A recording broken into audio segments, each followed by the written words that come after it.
দেশ গঠনে তরুণদের উদ্ভাবনী ভাবনা উদ্যোগ ব্যবহার করার লক্ষ্যে পাশাপাশি উদীয়মান ক্রিকেটারদের উন্নত প্রশিক্ষণ দান ও আন্তর্জাতিক মঞ্চের জন্য প্রস্তুত করার লক্ষ্যে সুদীপ চন্দ্র স্পোর্টস ম্যানেজমেন্টের সহায়তায় মিলন সংঘ ক্রিকেট একাডেমির শুভ সূচনা হলো আজ জলপাইগুড়ি শহরের অনেক পুরনো ঐতিহ্যবাহী মিলন সংঘ ক্লাবের মাঠে। উদ্বোধন পর্বের আগে পুরোহিতের মন্ত্রপাঠ, পুজো এবং জলপাইগুড়ি মিলন সংঘ ক্লাবের প্রাক্তন সম্পাদক মলয় দের হাত দিয়ে ক্লাব প্রাঙ্গণে বৃক্ষরোপণ করা হয়। এরপর বিশিষ্ট ব্যক্তিদের সংবর্ধনা প্রদান, অতিথিদের বক্তব্য। আজকের অনুষ্ঠানে প্রধান অতিথি প্রাক্তন রঞ্জি ট্রফি খেলোয়াড় ও সিএবির প্রাক্তন সদস্য শুভ্রজিৎ গাঙ্গুলিকে ক্লাবের পক্ষ থেকে মানপত্র তুলে দেওয়া হয়।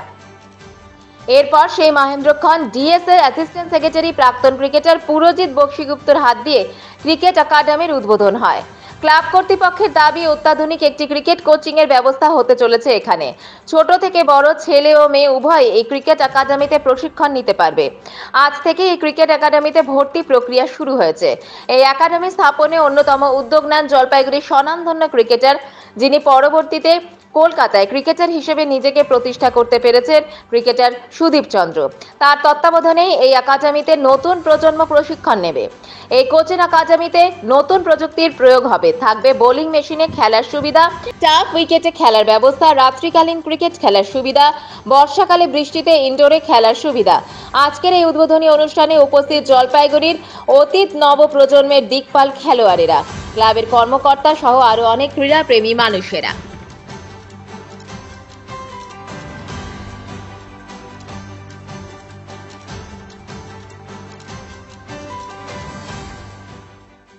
আজকে এই মিলন সংঘ ক্লাবের ক্রিকেট কোচিং সেন্টারটা উদ্বোধন, তাই সেই হিসেবে আমার বন্ধু সুদীপ বলেছিল যে একবার আসতে, এসে এটা উদ্বোধন করে দিতে। তার কথা মতো আজকে আমি জলপাইগুড়িতে এসেছি এবং আমার খুব ভালো লাগলো যে ও একটা এত ভালো, এবং মিলন সংঘ ক্লাবকেও আমি অনেক ধন্যবাদ জানাই যে ওরা এত ভালো একটা ইনিশিয়েটিভ নিয়েছে কোচিং সেন্টার করে বাচ্চাদের প্রশিক্ষণ দেওয়ার জন্য।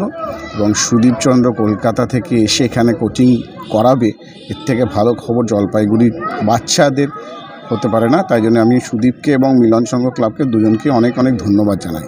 আপনি যদি দেখেন বেঙ্গলের যত ভালো ভালো ক্রিকেটার উঠেছে বা ম্যাক্সিমাম কিন্তু ডিস্ট্রিক্ট থেকে উঠেছে। ঋদ্ধিমান সাহা এখান থেকে উঠেছে, অনুষ্টুপ মজুমদার আছে, শিবশঙ্কর পাল আছে, এখন অভিষেক পোরেল খেলছে যে চন্দননগরের ছেলে, ঈশান পোরেল চন্দননগরের ছেলে, তো জেনারেলি লক্ষ্মীরতন শুক্লা হাওড়ার ছেলে। তো ডিস্ট্রিক্ট থেকেই কিন্তু ক্রিকেটার আসে, তো এবং পরবর্তীকালে বেঙ্গল ক্রিকেটের ফিউচারও কিন্তু ডিস্ট্রিক্ট। তাই জন্য ডিস্ট্রিক্ট স্ট্রং হলেই কিন্তু বেঙ্গল ক্রিকেট উন্নতি করবে, নাহলে কিন্তু উন্নতি করবে না। আমাদের শুভ দিন, আজকে ক্রিকেট কোচিং সেন্টার মিলন সংঘের ব্যবস্থাপনায় কোচিং সেন্টারের উদ্বোধন হলো। এবং মিলন সংঘ ক্লাবটা আপনারা সকলেই জানেন সেন্ট্রালি লোকেটেড, এবং এটা খুব সুন্দর একটা খেলার ব্যবস্থা আছে। এবং এখান থেকে যে নতুন নতুন প্লেয়াররা উঠে আসবে, আমরা আশা করি খুব ইয়াং ট্যালেন্টরা এটা যদি প্রথম থেকেই যদি ওরা সঠিক পদ্ধতিতে খেলতে পারে, সঠিক টেকনিকটা যদি পেতে পারে, এবং এখানে সুদীপ চন্দ্র যেখানে বেঙ্গল টিমের উনি কোচের দায়িত্বে আছেন, আমরা আশা করতেই পারি যে এখান থেকে আমরা অনেক বড় বড় ভালো ভালো প্লেয়ার পাবো। এবং অল ফরম্যাটের মানে 20-20, তারপর 1 ডে 5 ডেজ যেখানেই হোক না কেন, এখান থেকে টেকনিক যদি ঠিক থাকে সঠিক প্লেয়ার এখান থেকে উঠে আসবেই, এই আশা নিয়ে আমরা আজকে এসেছি। আমরা আশা করি আমরা সফল হব। আজকে আমরা এই মাঠে আমরা একটা ক্রিকেট একাডেমি শুরু করলাম সুদীপ চন্দ্রের সহযোগিতায়। এবং সুদীপ চন্দ্র হচ্ছে বেঙ্গল ক্রিকেটার এবং তার কলকাতাতেও ক্যাম্পের সাথে যুক্ত। এবং আমরা এখানে একটা অত্যাধুনিক মানের একটা ক্রিকেট কোচিং ক্যাম্প শুরু করলাম আজকের থেকে। এবং এখান থেকে যাতে জলপাইগুড়িতে যারা খেলাধুলা করেন বা ক্রিকেটকে যারা প্রশিক্ষণ নেয়, এখান থেকে ভালো ভালো ক্রিকেটার যাতে আমরা তৈরি করতে পারি, সেই উদ্দেশ্যেই আমাদের এটা করা মূলত।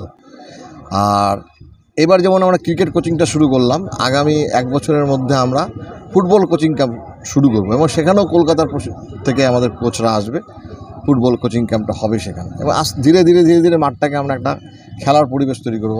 এবং পরবর্তীতে আমাদের এখানে একটা বাস্কেট খেলা হয়, বাস্কেটবল অ্যাসোসিয়েশনের সাথে কথা বলে আমরা এখানে যাতে একটা ইনডোর বাস্কেট করা যায় সেই চেষ্টাটাও আমরা করব। চেষ্টা করবো বলে আমরা করব, সেটা ধাপে ধাপে ধাপে ধাপে হবে। সকলের আশীর্বাদ এবং সাধারণ মানুষ সকলেই এগিয়ে এসছে। আমি সমস্ত মানুষকে ধন্যবাদ জানাচ্ছি যারা আমাদেরকে সাহায্য করছে, যারা খেলাধুলার ব্যাপারে সাহায্য করছে। এই এলাকার এত অঞ্চলের মানুষের আমাদের ক্লাবের তরফ থেকে অসংখ্য ধন্যবাদ। এবং সবচেয়ে বড় ধন্যবাদ জানাবো এই মাঠে যে আইনি জটিলতা ছিল, যাদের সাথে আমাদের এই আইনি জটিলতা ছিল তারাও আমাদের সাথে আসছে, এসে একটা আবার যাতে খেলার পরিণত হয় মাঠটা, তার জন্য তাদের সহযোগিতা।